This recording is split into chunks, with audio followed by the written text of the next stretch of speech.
En Angola, la Cour suprême a condamné à 5 ans de prison José Filomeno dos Santos, fils de l'ex-président José Eduardo dos Santos. C'est la première personnalité de l'ancien régime sanctionnée pour des faits de corruption. Le gouvernement de la Guinée équatoriale a remis vendredi sa démission au président Teodoro Obiang Nguema lors d'un conseil des ministres extraordinaire. Le contenu du communiqué à suivre dans ce journal.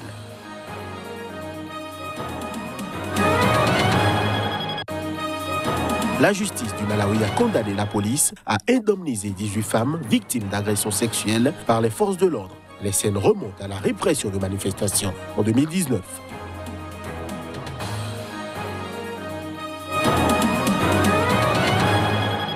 Voilà pour les titres de ce nouveau point de l'actualité. Bonjour à tous et bienvenue. La Cour suprême angolaise a condamné à 5 ans de prison José Filomeno dos Santos, fils de l'ex-président José Eduardo dos Santos.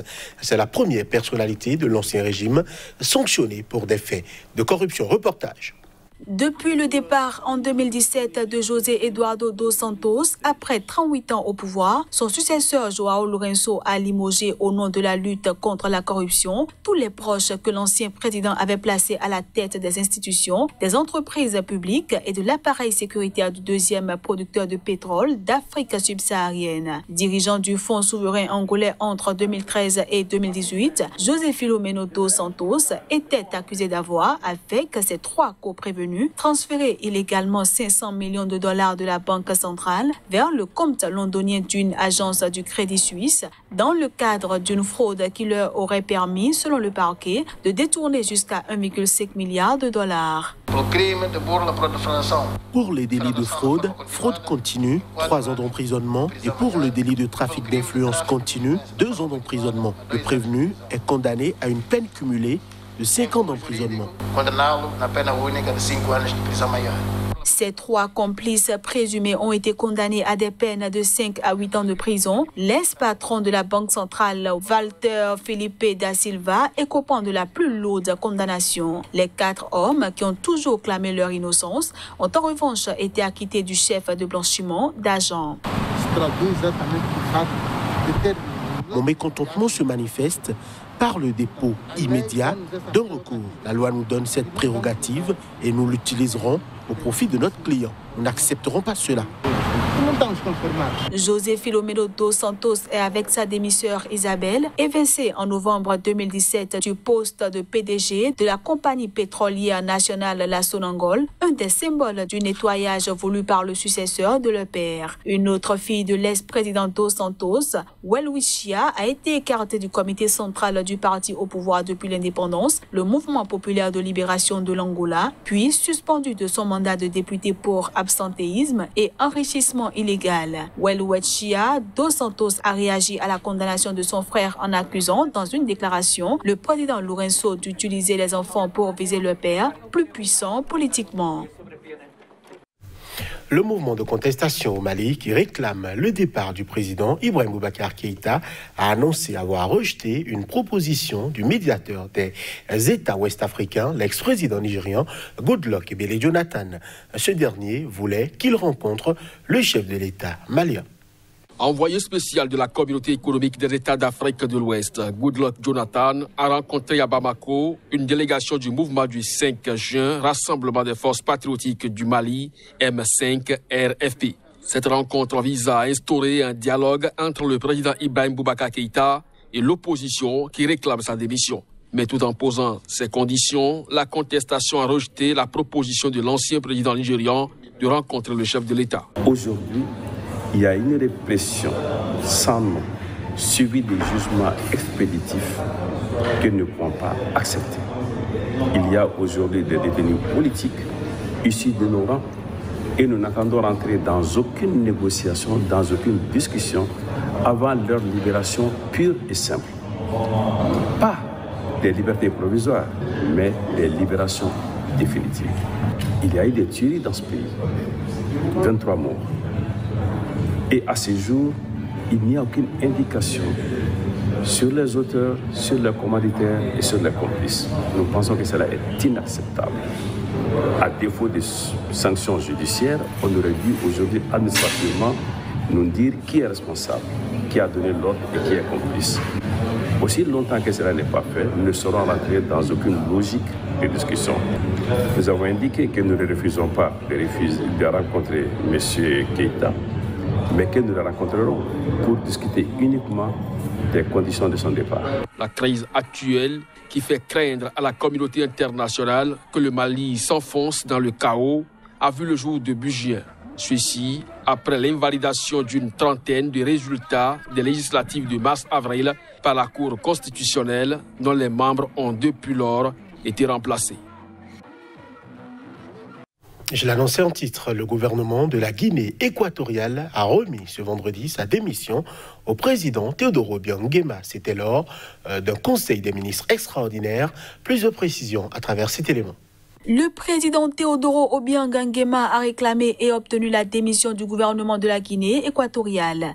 C'était ce vendredi lors d'un conseil des ministres extraordinaires, a annoncé le gouvernement dans un communiqué. Le président a déploré que le gouvernement sortant n'ait pas rempli ses fonctions ou atteint les objectifs programmés, selon ce communiqué. Petit pays d'Afrique centrale très dépendant de sa manne pétrolière, la Guinée équatoriale est particulièrement touchée par la crise économique provoquée par la pandémie du coronavirus. Le gouvernement se voit obligé de prendre des mesures de rigueur pour compenser une possible insolvabilité, a déclaré le président. Le premier ministre du gouvernement démissionnaire Pascual Obama Assoué a pour sa part affirmé que la confiance du chef de l'État mérite des sacrifices. En février 2018, le président avait dissous le gouvernement avant de reconduire à leur poste le premier ministre et les 3 vice-premiers ministres. Obama Assoué est premier ministre depuis juin 2016. Le nouveau gouvernement devrait être annoncé dans les prochains jours par le président Obiang Nguema, âgé de 78 ans. Arrivé à la tête de la Guinée équatoriale par les armes il y a 41 ans, il est hors monarque, le chef d'État au pouvoir depuis le plus longtemps au monde. Mesdames, Messieurs, cette édition se poursuit. La justice du Malawi a condamné la police à indemniser 18 femmes victimes d'agressions sexuelles par les forces de l'ordre. Les scènes remontent à la répression de manifestations en 2019. 17 policiers étaient accusés de viol et d'agression sexuelle à l'encontre de 18 femmes, dont 3 mineurs, lors de la dispersion d'une manifestation dans 3 quartiers de la périphérie de la capitale Lilongwe en octobre 2019. Les plaignantes avaient poursuivi en justice le gouvernement en s'appuyant sur un rapport de la Commission des droits de l'homme du Malawi. Le juge de la haute cour de Lilongwe, Kenyatta Niranda, a décidé ce jeudi que ces plaignantes avaient bien été victimes de viols et d'agressions sexuelles et devait être indemnisé à hauteur d'un montant à déterminer d'ici 3 semaines. Il a aussi ordonné l'arrestation des policiers mis en cause. Le jugement a été salué par la défenseure des droits du Malawi, Martha Shizuma, pour qui il s'agit d'une des plus grandes condamnations du harcèlement sexuel par des policiers au Malawi. Pour rappel, Lazarus Chakwera, l'actuel président, rejetait à l'époque des résultats frauduleux de l'élection présidentielle remportée par Peter Mutharika. Il avait saisi la justice pour obtenir l'annulation du scrutin, de même que le vice-président Solos Chilima, arrivé 3e. À partir de juin, des manifestations contestant la réélection de l'ancien président réunissaient des milliers de personnes, souvent émaillées de violents incidents avec la police. De nombreuses actions sont commises. Le siège du parti du Congrès du Malawi, parti de Lazarus Chakwera, est incendié et détruit. En janvier 2020, le président de la Cour dénonce une tentative de corruption visant ses juges, déclenchant de nouvelles manifestations. Le 3 février, la Cour constitutionnelle, placée sous haute protection, annule la réélection de Peter Mutharika et ordonne un nouveau scrutin dans les 5 mois, générant des scènes de liesse. Le Maroc a fait face à une hausse des infections au nouveau coronavirus avec plus de 1000 cas enregistrés quotidiennement. Depuis quelques jours, l'Organisation mondiale de la santé OMS a mis en garde ce jeudi contre cette tendance à la hausse. Mercredi, un record de 1499 contaminations, dont 23 décès, ont été officiellement enregistrés dans ce pays de 35 millions d'habitants contre quelques dizaines en moyenne au début de la pandémie.